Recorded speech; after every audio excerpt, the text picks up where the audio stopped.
Good morning, everybody. This is Mia. This is Saturday morning. It's too early in the morning for me. I just had the weirdest dream. 7:03 a.m. I got my timer on because the laundry is going. I didn't finish it last night. I was exhausted this week. I had a lot of work to do. Didn't do all the work. Didn't check everything off my checklist, which I was talking about a week or so ago. It was just like, gotta get through these tasks. Maybe it was like 2-3 weeks ago. So just gotta do these tasks and just check stuff off. I'm exhausted. I feel sick. I sound sick. I just have too much going on. Here's the question of the day. Hi, folks. I got a minute left. And then I got another minute to fill this thing up because I only put it on 4. What do y'all do if you gotta fly domestically in the United States of America? What do y'all do? I've been flying United. Delta? Some white man shoved me into the other aisle. Nobody cared. Nobody listened. Nobody cared. Nobody listened. Should have been on the news. What I was doing, waiting. We had some cheap tickets. I was looking up into the overhead bins. I knew my seat was way in the back. I'm not trying to put my stuff up in business class or wherever he is. But here's one thing that I love. Reading a sign that's in a whole bunch of different languages. So there was signs up there on a sticker that said something in English, something in French, something in German, whatever, I don't remember. But I was like, oh, I'm going to make myself used to it. I have all these heavy bags. I'm going to read that. This guy apparently thought I was going to steal or use his overhead bin. And he shoved me out of the way. He pushed me. There was already people across the aisle. I stopped myself so that I could not fall on their laps or jam myself into their legs, whoever's on the end. And I injured my knee. It was a nightmare. It was an absolute nightmare. I should have got a doctor's note. I was working a bunch of jobs, scrambling to live. Guys. I reported it. I pushed the call button. I reported it. I was on the aisle or on the window seat. It was hard to talk to someone. I had to go in the back with the flight attendants. They took a report. I had to contact somebody later on. They gave me some cheap freaking Amazon gift card. That's all I got out of that. I was like, arrest this guy. I saw him at the luggage pickup, and I was having a panic attack. And my partner, I don't know where he was. We weren't even together. I wanted to call security on me. That guy assaulted me on purpose. There wasn't anybody, oops, ma'am, sorry, I tripped. This guy got up, shoved me out of the way, and slammed the door to the overhead bin. I ain't trying to use your bin. I ain't trying to do anything. I'm a human being. I have a right to look where I want, and I don't need to be looking at the neck of the person in front of me, because that's how you end up on an airplane, like sardines, shuffling yourself in there when you got tickets in the back of the plane. The last plane I went on, I don't know if it was the last or second to last, because there was a layover. There was a bathroom in the middle of the plane. I don't even think there was one in the back. I'm not even sure. There's a bathroom in the middle and there's a bathroom in the front. One thing that sucks about being on the window seat is it's hard to talk to people, especially you don't know about getting up to use the bathroom. So I was down in like salt. I don't think that was healthy, but I kind of pretty much held it, and I didn't want my stuff tampered with and all this, but that's not my style. But I gotta go get the water. Hold on.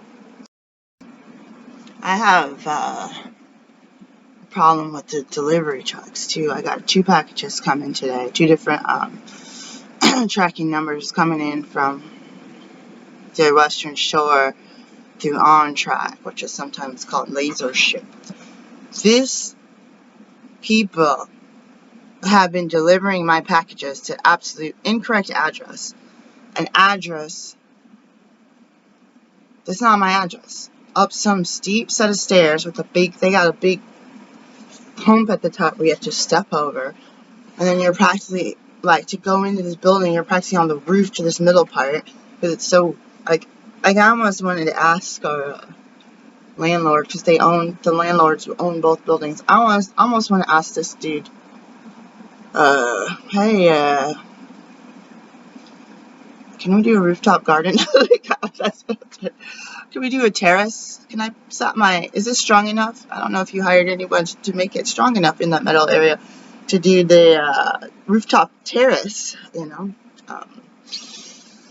haven't got the balls to do that. I don't even know if anywhere I could sit and just chillax as I sit on the stairs and look out the window, watch the cars and semi-trucks go by my front door. It's really hard. We went out in nature a little bit yesterday, but we were in a park that they paved the rail to trail where you have them spraying Roundup everywhere to kill the some of the Bradford pears. I always get Bradford and Bartlett mixed up. In fact, it's pear season, right? I need to go to the store and get a pear today.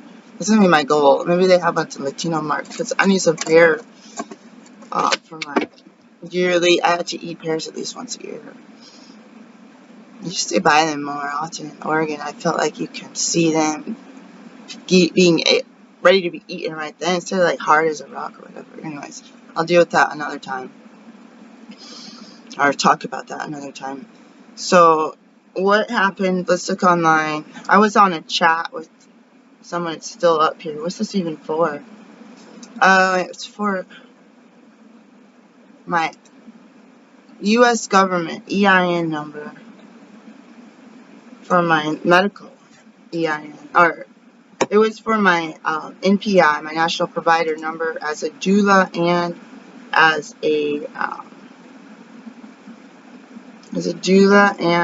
a naturopathic doctor. I think I had the number as taxonomy code. Also, I should have midwife on there, but I saw I took a class through Hive CE. If you guys need classes, birth related classes, Hive CE. They may or may not have BIPOC scholarships for some of them. I don't know. I believe that they used to. I don't know if they still do. But you have to ask for a discount code. And I'm not going to lie. I wish that I didn't have to ask for discount codes. I wish I had the money to pay. I had no money, guys. So, not yet. I will be trickling in some money here in a minute. But, I'm switching my life. I'm raising my standard.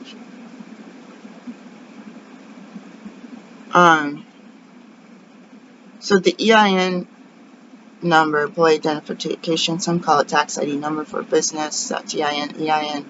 I need to update the address. I needed to add all the clinic locations, so someone will look up my taxonomy, or my NPI, national provider, and identification number. I won't show up in all the states that I'm licensed. I don't know how to remedy that. So I had this thing on about some pending application. I'm like, I got like a bunch of pending applications. I don't even know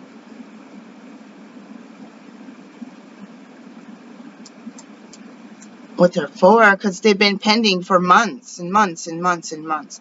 And I would ask these people, like, they kept saying, I said, all for today? I'm like, okay, I have a question. And I felt super rushed, and I'm like, again, I don't even know if this is a human or a bot. I'm getting actually better information from a bot. Robin L. Sounds like a bot to me, but whoever you are, I'm sure they had automated answers where they just click on AI suggestion tool. There's a lot of issues I'm having with customer service, crappy service, pending, contacting someone. You'll hear from us within 30 to 45 days, trying to get my insurance claim paid for my airlines. All that stuff was sent in. I'm going to have to deal with that one day. We're going to check the jury duty, guys. I dread it. I wouldn't do it last night. I'm not supposed to know until 10 days from now. Wait. No, I think it starts. I don't know when it starts. I told you they're not supposed to tell us until 2 days prior to. So the 2 days prior. I don't even know my jury number. I have no idea where my badge is. So look on April 26th. So I got 6 days. Today's the 20th. Jury. If there'll be jury on Monday, the 29th. Oh, so it's Friday. Wait. Oh no, I keep looking at the wrong one. For the grand jurors, it's checkbox on April 30th to see if you need to arrive on Monday, May 2nd, or Thursday, May 2nd. So that one only gives you 2 days. 30th, after hours, the 1st, to reschedule everything in your life, and then Thursday, May 2nd. So I'm going to cram in a bunch of appointments apparently in the next 6 days so that I can get paid. But this is a whole year.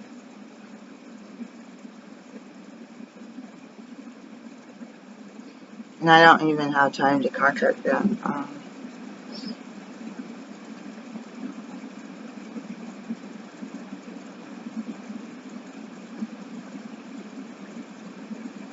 I need to figure something out. So I feel like because I asked for all this support, they just made my life even worse. Like, she says she works alone and she can't work during jury duty because she works out of town and she can't pre-schedule her appointments. You know what, guys? I did my Vermont license, by the way. I did the fast-track endorsement. I don't know if I should have done a regular license because here's the thing. Did the regular license have a spot to do the midwifery? I got to get that out. 420. I gotta get that out within the next month-ish. I want it done before June 1st. Let's look up. Let's see. Why is my computer? It's acting better now. Alright, let's I didn't do my homework. That's due. I spent all day looking to order medications. And then I totally spaced out on ordering anything for my eye, which is one of the biggest issues I'm having right now. Let's see what they have on eBay. Let's get rid of this jury duty one, so I don't like the juju on it. Let's see what they have on eBay. I got a couple of bucks left on a gift card.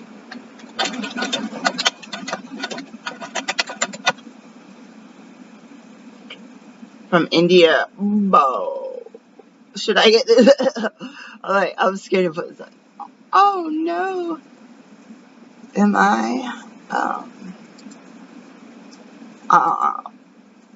yeah, that's the thing I was going to talk about.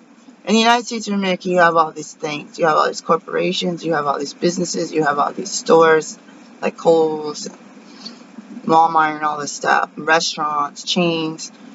You got banks, you got people making money everywhere around you. We went out yesterday, Friday, it was packed outside. The grocery store, it was like more crowded than Thanksgiving. There was like 4 spots left in the grocery store parking lot. Maybe it's also a complex, so maybe there's some spots way on the end. I was like, if we come up in here in a big van or an RV, we're going to have to park down the street somewhere. You know, keep that in mind where places you want to go or live or be. Speaking of, I watched some stuff about people living in RVs or ambulances out in New York. If they're in the city, where do they park if they're in a converted ambulance? My mind's like, where do you... Because I'm not familiar. My partner said, or my friend said, you can't honk your horn in New York anymore, and they will track the sound and give you an $800 ticket.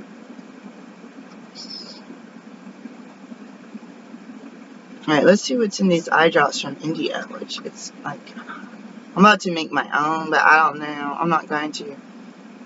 For cataracts. When I see, it's not even anything that shows it. When I see how, as a person from birth to 2nd grade, this is me, I'm talking about my person. I was in this country with TV on, hearing the grown-ups talk, hearing kids talk, watching the news. My parents like to watch the news at dinner time, the local news coming out at 6, the national at 6:30, and sometimes 60 Minutes.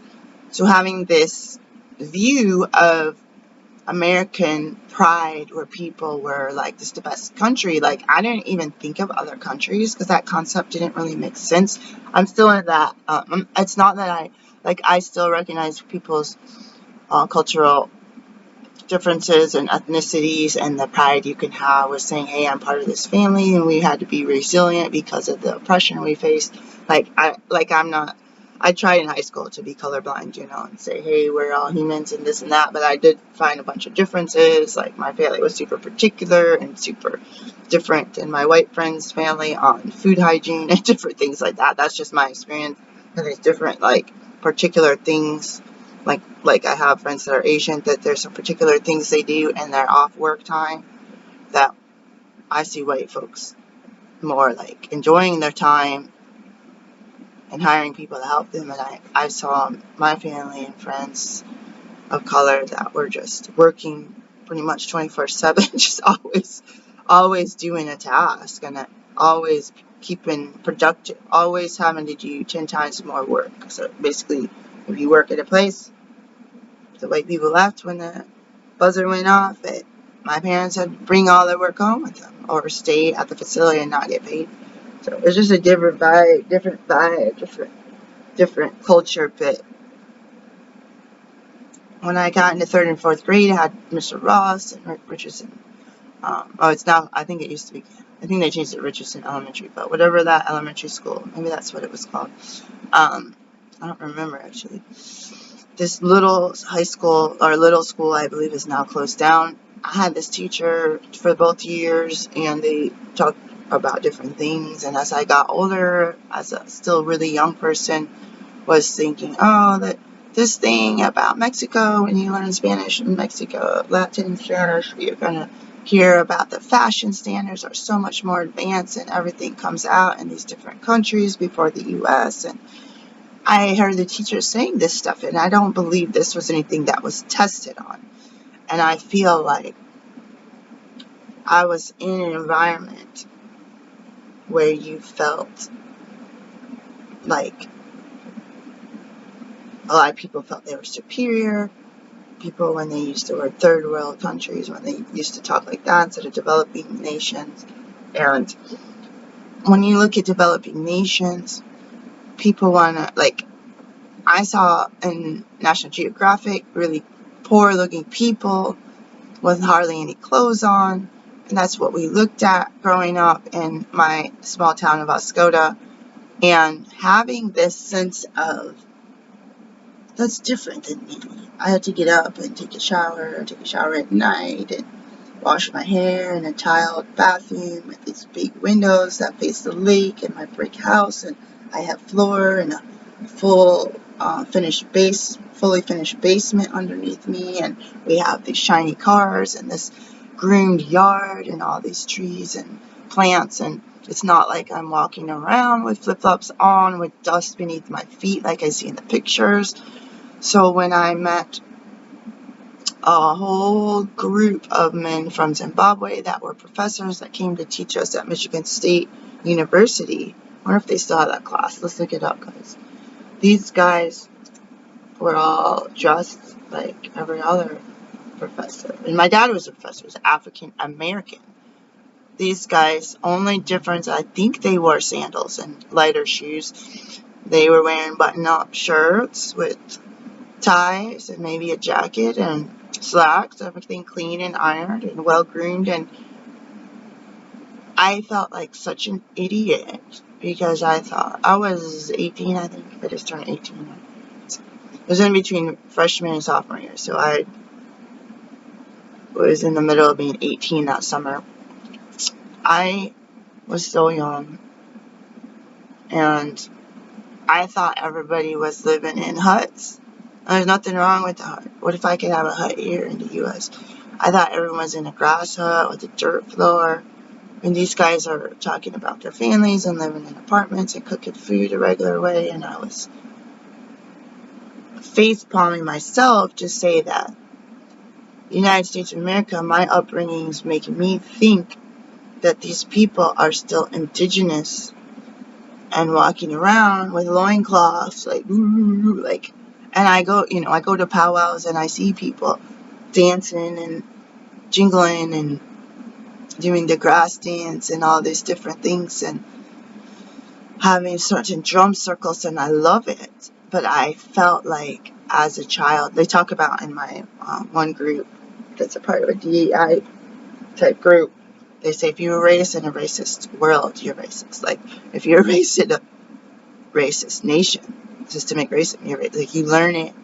Say, how do you, if your family all speaks French, how do you as an infant, turning into a toddler, speak without much effort? You're speaking the same language. You are absorbing what's around you. You're absorbing what's on the television, what's at the grocery store. When you go to a doctor's appointment, you hear people talking. And you pick it up. You just pick it up. You hear that before you're born. I want to tell you a story about something. I shot on more than one obstetrician, either in hospitals or out of hospitals. And a birth center. So I got 3 choices of places. So this particular person talked a lot during the prenatals. And as a student of color, I shut my mouth. Because I didn't know what the protocol was. I saw a white student take my spot, and she was loud and boisterous, and I was like, wow, I should have been a little more vocal, because I was missing out. Like, she jumped in day one trying to do IVs, insertion, and all the stuff that we were trained as physicians, but also as an obstetrician. So I was like really mad at myself. I was like, oops, too late. But I got booted out of there a little bit too early, because I still had a bunch of stuff that I had to do, and it pretty much screwed me over. But that's a whole other part of the story. I would hear this person be loud, this physician, and when we did some of the newborn baby checks and infant care, like in the first few days of life, you see the baby coming from the scrunched up. If they were lighter skin tone, they'd be red. And then they calm down and they sleep. There's nothing like that adorable little baby nose, guys. And the little hairs. And then, like, as we had the family members sitting up and talking, because we would do at least 3 house calls, they had the babies would hear this physician's voice and go, and I saw it happen so many times. They're already with the parents. Oh, coo, I recognize your voice. I recognize your voice. I have a big brother. I recognize your voice. The dog, that's who that, it's almost like, that's who was making all that noise when I was in the amniotic fluid, floating in a sack. And when the midwife spoke, or the obstetrician, like, so when I got more vocal after a while, and I was talking more through prenatals and different things, I saw it happen to me. I saw the baby go. They have so much intelligence, innate intelligence. I personally, with my kids, I can't speak for yourself or your kids, I personally thought that we were dumbing down our kids from day one. I refused to put the television on, as my 3rd and 4th grade teacher called it, an idiot box. I like watching TV, to tell you the truth. I don't have friends, and I don't have a social group. I watch cop shows and crime shows and detective shows. I see people acting like family, friends, buddies, hanging out all the time. Even on Andy Griffin's show, I used to watch Matlock, all those things where they got their house, their family, their work, they're suiting up and showing up. It's all Hollywood. I will watch that stuff. And I will learn from this sci-fi stuff, which we're watching. Fallout. Oh, this is scary. I got a phone call last night, and we're going to turn it off to cook, but then something weird. I don't know what happened. Anyways, it's going to be the weekend. I'm going to go because I got to finish the laundry. I might do a second video because I still got about an hour time that I can do it.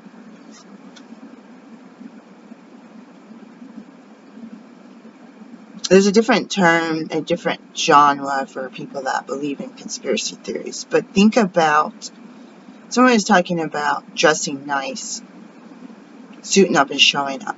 And there was a picture of I rewatched the video on the people that burn old electronics to get the copper out of it.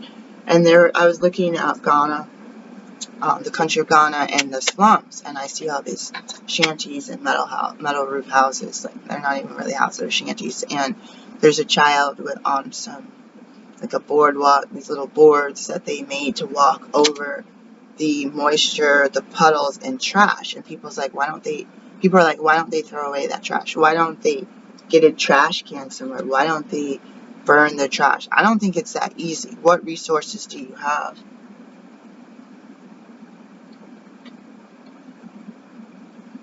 And if you're a child and you're living basically in a cesspool in a landfill, and you're trained to walk on these boards, what do you know different? If you come here and had a job like I did at Queen Anne's County, where they want you picking up trash 8 hours a day across the county, who's throwing away that trash? The same people complaining, these so-called wealthy white people. A limb fell off my tree into your guys' landings property. You need to come and send someone immediately to come pick it up. I was like, why don't you send your it's from your yard, stupid. Like,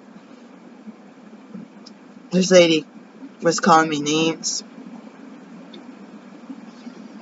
cussing at me. I think I had to report her. I'm pretty sure I reported her. She called me the B word, or she called me a blank hole. Like, this old white lady was calling me all these names, and I was just, she was the one that was telling us I had to go over there. So my boss said, you have to go over every day and pick up her tree sticks and limbs off of the ground, because she doesn't want to see it in the parking lot. From her tree, mind you.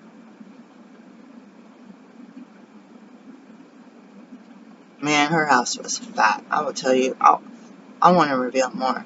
Her house, she had a nice house, gardens, yard. She was on the water. I'm pretty sure she had a swimming in-ground pool.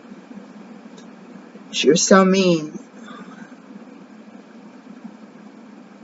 I don't even know why I was looking in her direction. What I gotta do is get bags, different size bags and buckets, and try to figure out, because where her tree dropped limbs, there was also a huge patch of poison oak and poison ivy.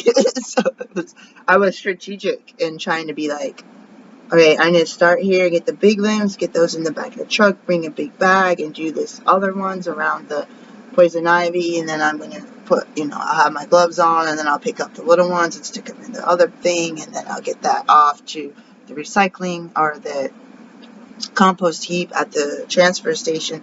So I was always having to plan out around this fool. I was like, why don't you get your tree man to come, or tree man or woman, and come and freaking trim your branches so they can fall into your yard only, and so you can deal with it. I'm not getting paid the $12 an hour to deal with you cussing me out because you're the problem.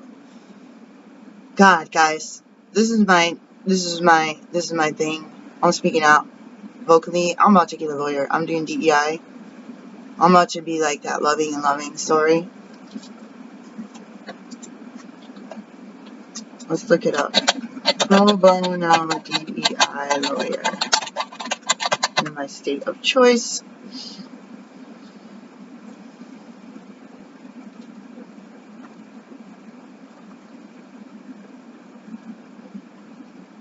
So they don't even specify DEI. I'll say racism. So I'm gonna write racial discrimination lawyers, law firm of J.W. Stafford. This is for employer. I'm gonna write a letter right now with you guys. I'm gonna do some morning. I was gonna go back to bed. I'm so tired. It's dark. Saying raindrops. Oh, I can't tell. There's like a film on here. Dear attorney, I'm tired of being treated extremely poorly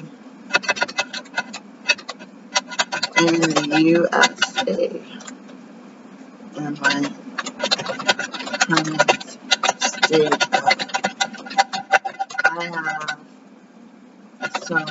I have many experiences where I was discriminated against and treated poorly due to my race of Black/African American. Which I've never been to Africa, so I was like, if I was like a Mexican person that immigrated and then was a Mexican American, I don't even know. I've never been in Africa. It's hard to say that I'm African American. Because the white people are not called. They can be called European American. I have a almost 5 decades, a lot of mental lot of experiences where I have poor and even criminal behavior towards me in public spaces, in stores, at work, etc. Car dealerships, housing, programs, at work, etc. And I have often been told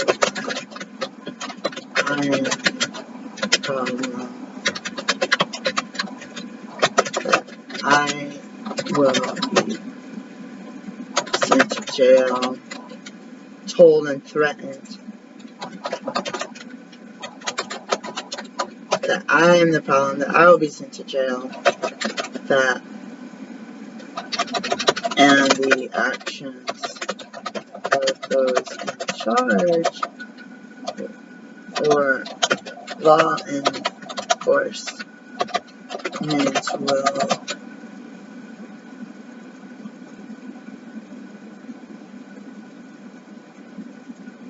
listen to a person with lighter skin tone and believe their story, no matter how absurd, and not believe anything I see, even when I have proof. So essentially, my word against theirs.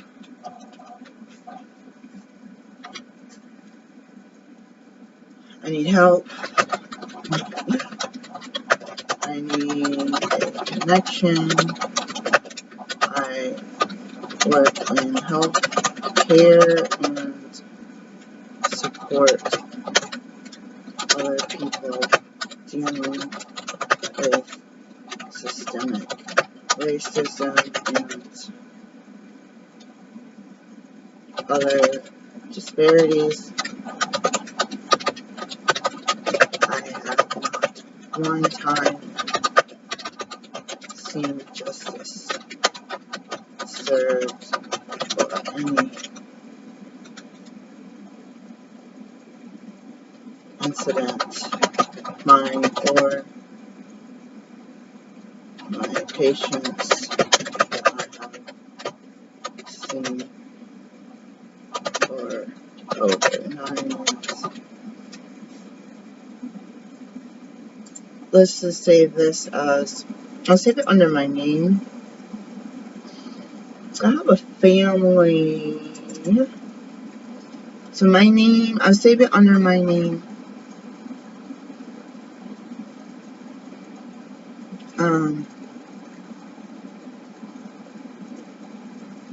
I guess I'll just put it under myself, because I want to almost put it under legal. I'm gonna put it under myself, and then I'm gonna put it, I have one called racism. Should I put it under racism?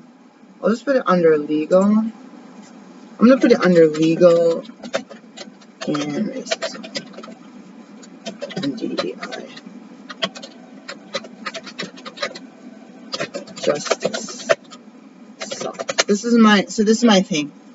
My whole life it's been my word against theirs. And people make stuff up. I'll sit at work and hear people make stuff up about me to the supervisor. And every day they come into the office and they change what they said from the day before until they're like, oh, Mia, she's such a great worker. Make sure she's doing this. Make sure she's drawing blood. Oh, blah, blah, blah. The other day you were in there telling that I don't know what I'm doing and this and that and this and that. And to keep me, the thing is, the person didn't know what they were doing. So they lied about me to put themselves in the spotlight. And then when everyone found out that and started complaining that they're trying to poke someone's vein 10 times in 5 minutes because they can't get the vein. And then they had to switch around to get me to do the blood draws because they were getting in trouble. The boss didn't pay attention until complaints started coming in. And then the stupid supervisor made a logbook to say how many pokes did it take, who did this, and what kind of draw. All my draws were first time in, done, checked off the list.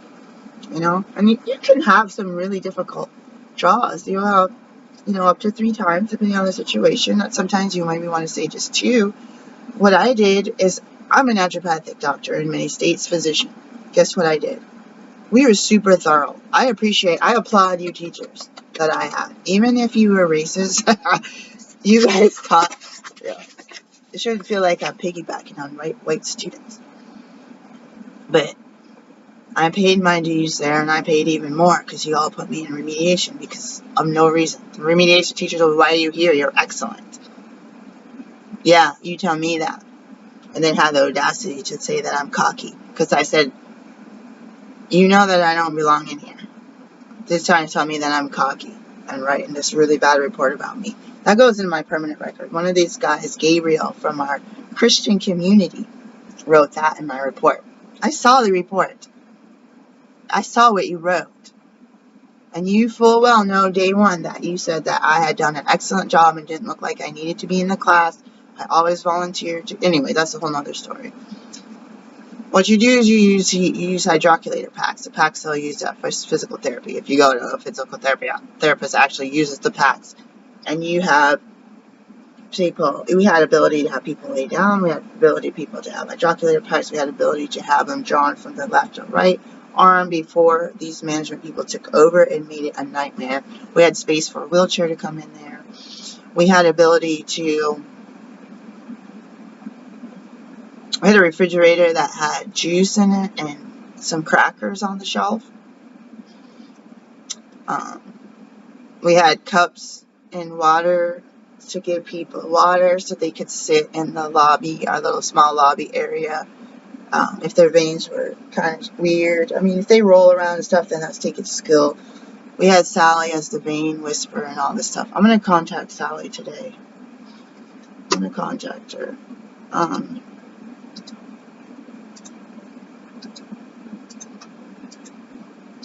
I'm going to make a bunch of medical appointments that I'm going to only have next week to...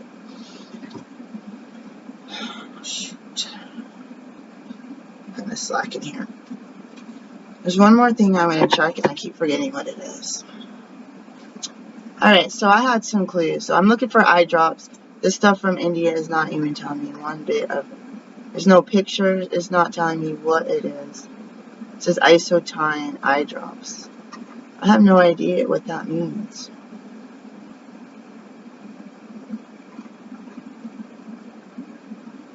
This stuff's written in. Is that French? Or is that... Oh, it's German. Well, it looks like a cross between French and German. What's that, Swiss? What is it called? Like, alright, so let's go to Social Security benefits.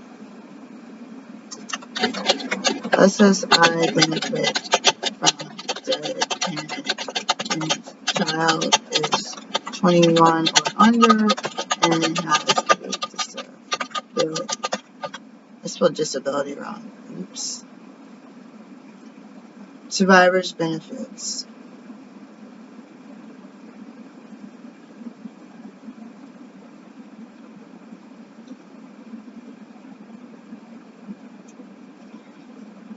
Dang it! This is exactly what my friend said. This applies to unmarried, disabled adult children as long as the child became disabled before age 22. So this technically says if you were receiving SSDI benefits when you're, or whose parent had earned enough Social Security credits before dying to be eligible for retirement benefits. My mom was not 65. I don't know what the age was back then.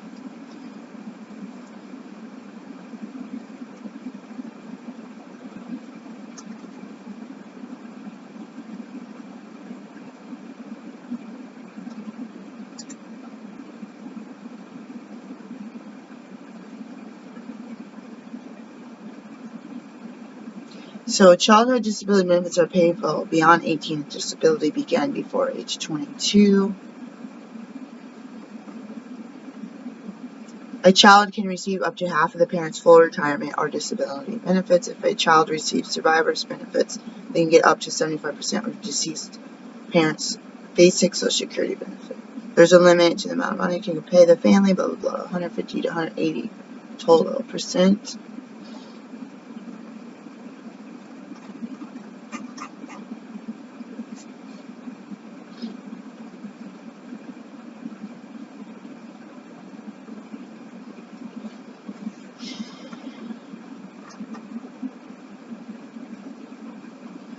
I was diagnosed with severe depression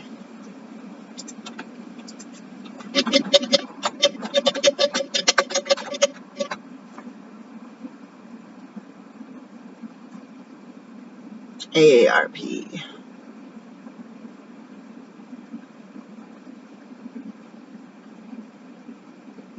Depression. There's Psych Central. I don't trust. I hope that no noise comes on. I have to delete the whole video. Depression. In many cases, though, depression is considered a disability under both the Americans with Disabilities Act and the Social Security Administration.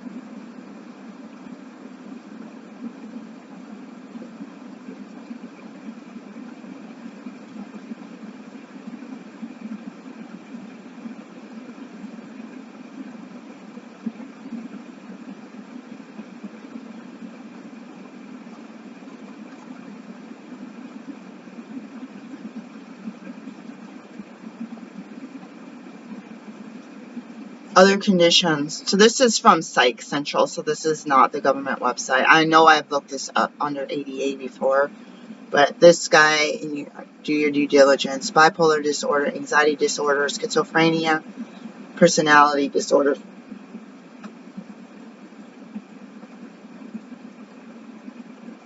You must be able to prove medical documentation of a formal diagnosis with 5 or more of the following symptoms: depressed mood, appetite disturbed with change in weight, diminished interest in joyful or leisure or joyful activities, observable psychomotor agitation or retardation, decreased energy level and fatigue, sleep disturbances, difficulty concentrating on tasks, feelings of guilt, hopelessness, and worthlessness, thoughts of suicide, self-harm, or death. In addition, criterion is to present extreme limitation of one or notable limitations of 2 areas of mental functioning, including interacting with others, understanding, remembering, applying information, concentrating, persisting, or maintaining pace, adapting, or managing yourself.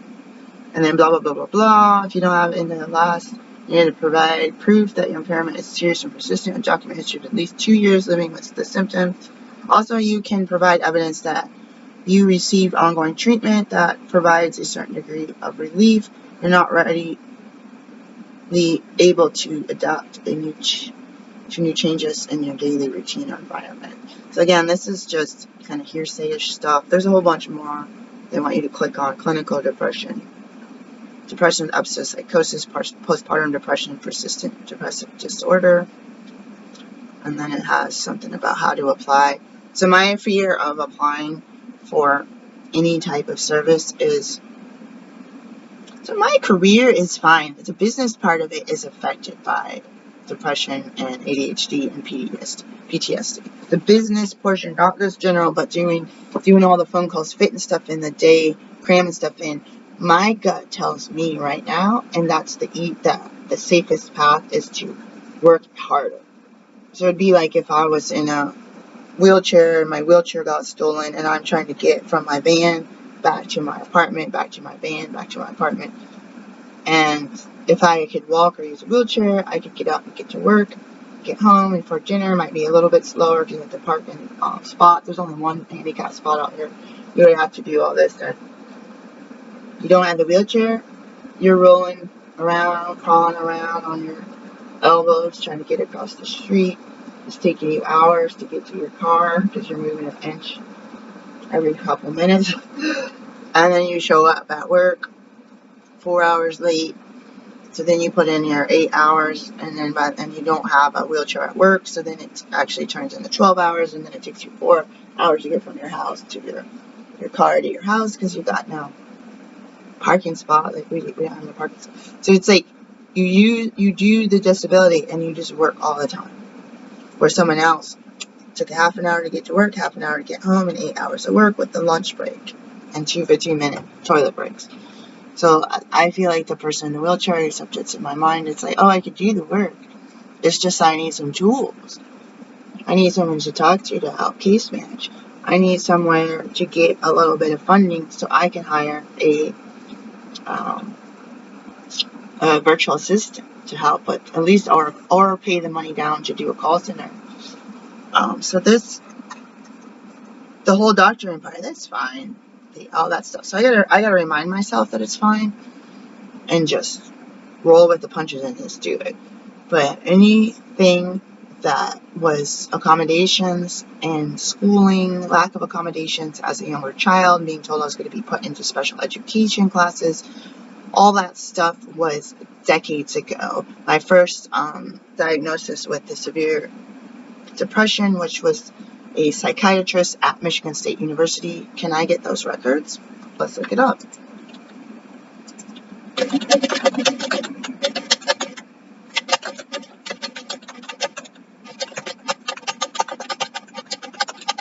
So, my stomach is growling. I'm really grumpy, and I'm supposed to get, I mean, I know that technically it's like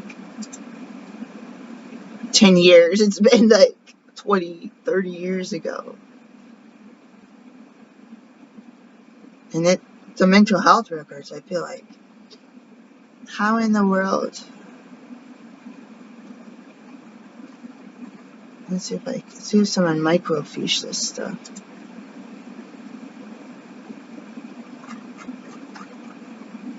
Let's contact them. I like laughing about it. Secure. Oh no, I can't do that. I'll just email y'all. Alright. No. I do not want Outlook.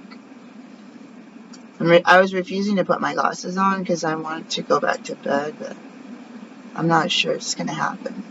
My stomach is grumpy. I was exhausted. Our day goes, and because I don't have like a camera, I was thinking of getting this little stick camera that you can walk around with. Because you don't see how the day goes with me and my partner, it's hard to explain how the day goes with words. So I told y'all yesterday, I'm pretty much giving up. I'm not giving up on anyone donating the first penny to my CashApp. But I'm not going to be dependent on you all. If I come up with $10,000 by selling everything on my eBay page today, that's one thing.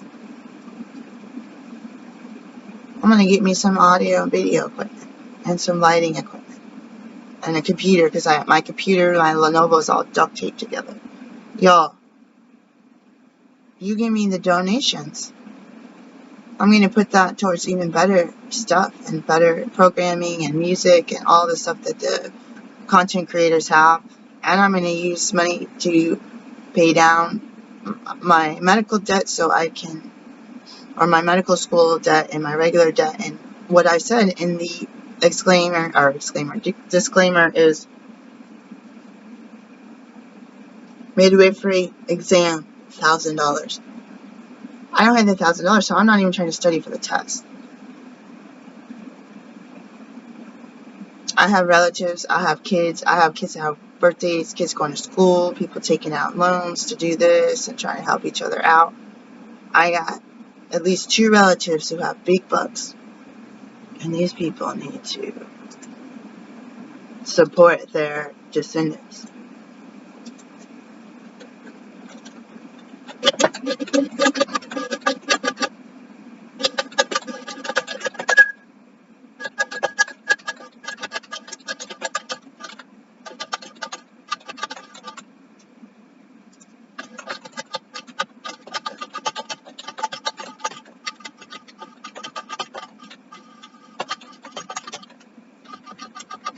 From 1990, no, 1994 to 1998.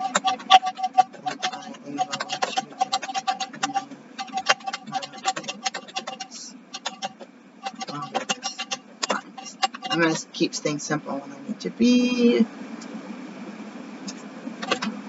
And put my name as what my name is for them. Oh, I need to say thank you. Be polite.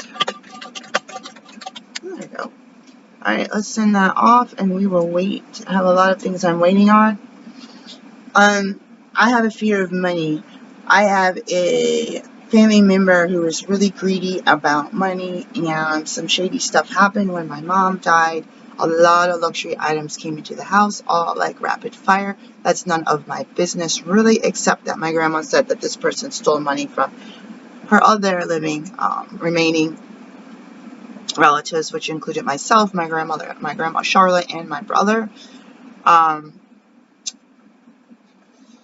There was a lot of shady business going on, and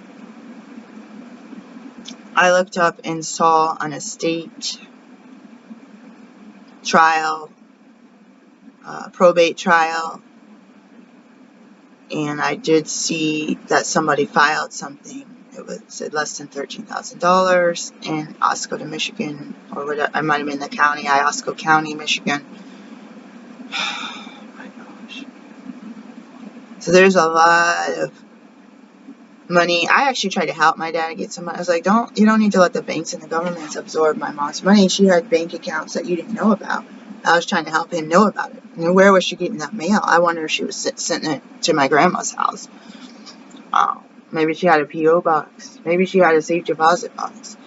So I might make a story time with you guys with my mother telling me about the valuable items in her house before she died. Approximately 10 years before she died, I was about 11 years old. I could be off on the timing, but she went around the living room, the formal living room, and showed me all these items. I would like to make it into a short story, and I might have to stretch and do a little bit of historical fiction type thing going on.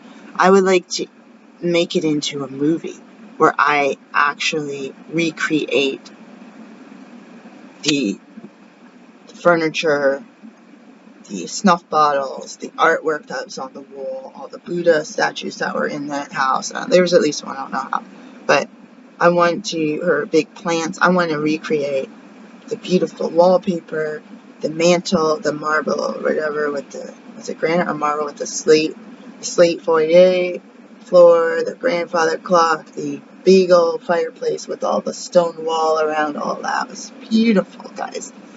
I grew up in a small ranch house, absolutely beautiful, very well made. The house crumbled because of the roof completely burnt off in a fire. A lot of my stuff was left in that house. A lot of my 2 children's stuff was left in that house. And there was no insurance claim for me for that either.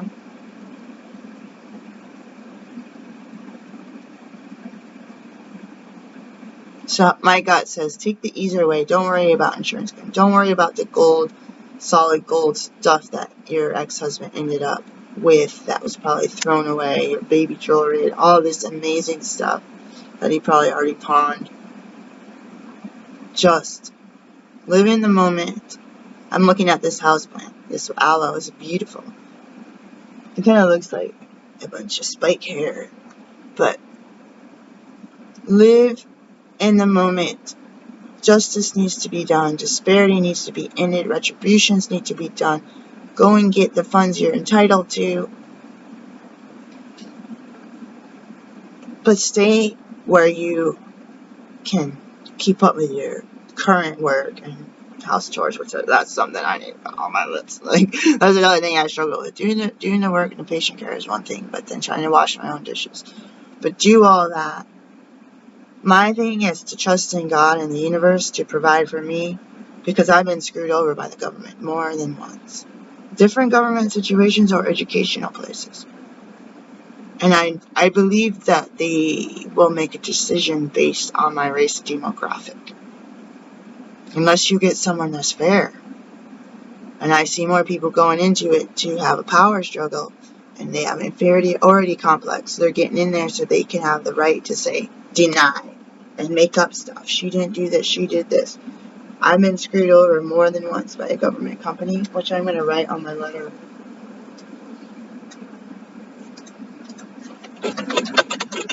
I have sought help in the past for different reasons. And in particular, I have been, what's the other word for screwed over?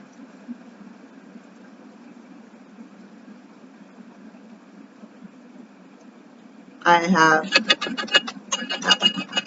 mismanaged by various government groups, non-profits, and education entities. Alright, so we're gonna end with this, something about this guy named, what's his name, Adam? Or Alex, man, who scaled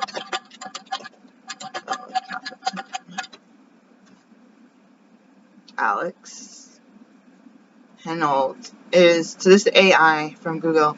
Alex Henold is the first and only person to free solo El Capitan, a 1,000-meter high wall in Yosemite Valley without ropes or bracing. I don't know if I pronounce his name. Henold made history in June 2017 when he ascended the 2,900-foot freerider route without a rope. He has climbed the route at least 15 times, and his performance has been described as the moon landing of free solo climbing. So he was born in 85.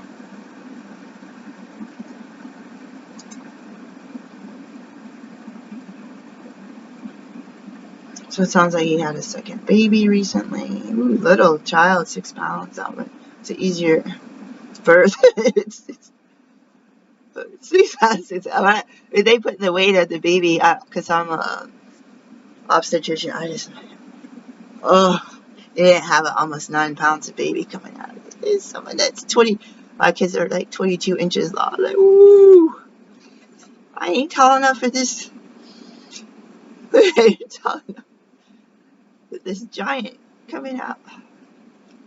And someone was killed. Oh, Adam Schmidt, 34-year-old. Oh, I think, is that the one I saw? There was 2 guys with a base jumping that disappeared. Sandy Candelas. Sandy Hill. Oh, is it the same person? McCandless. Life coach, outdoor minded, transitional coach. Alright, I'm getting on a tangent. This guy was talking about being in the moment when I watched him on we watched him on Disney Plus. He's got a new series. I believe there's at least three videos in the series. Greenland. So he's up there with a team, some scientists, other people, local, and another couple climbers. He's saying he has to stay in a minute. He was using ropes this time, but he had to set the ropes. So he's like, where to put your foot. He's got his foot up here by his ear. The woman he's climbing with has got her foot by the ear because they're going like this and up and down. And to think about not worrying, that might be my cue, and being in the moment and not worrying about the things that could go wrong. People think he was too optimistic. I don't want to spoil it. I should have spoiler alert. So I took those words, when you're trudging through life and your car breaks down, you're late for work, or your baby gets sick on Easter when you just set them up with their nice Easter outfit, and now you're going to put something old on and get them in the bath, and you're late. That used to happen to me and my kids, and they'd roll their eyes because I show up late to do the childcare. And I was just like, it's taking me an hour to get here. Like, the devil is like on our backs here. Like, they have no clue. It's not like we woke up late. It's like I woke up 3 hours before I was supposed to be there. Stuff happens. It just, for me, I think about estates. I think about insurance. I think about emergency plans, emergency preparedness. keeping your head on your shoulders, keeping your head on a swivel, and just being there to go from this room to the next. That wasn't that easy the end of 2022. I missed the stair when I got a package for my birthday, and I tore up my ankle. It's still torn up. So walking from one side of the apartment to the other, even that was a dangerous thing. People die falling down their stairwell and all this hip breaking. I always think the femur bone breaks and then they fall. That's what we learned in my med school. Is like oftentimes what happens is there's a break and then you fall, and then they say, oh, they fell and broke their hip. What happened first? What came first, chicken or the egg? So I have disabilities. I have traits of autism. I'm just going to do my work. I'm going to look into getting some of these records because it would show my diagnostic code. And then I can look and see what I have for my diagnostic codes and my chart through Epic, EHR. And I'll get back to you on that. Probably not till Tuesday unless I get a moment that I can make a video or decide to sneak off into the kitchen and make something tomorrow. Oh, tomorrow's Sunday, so our schedules are all changed. Peace, guys. I have a meeting soon. Ooh, I almost forgot about it. Have a good weekend.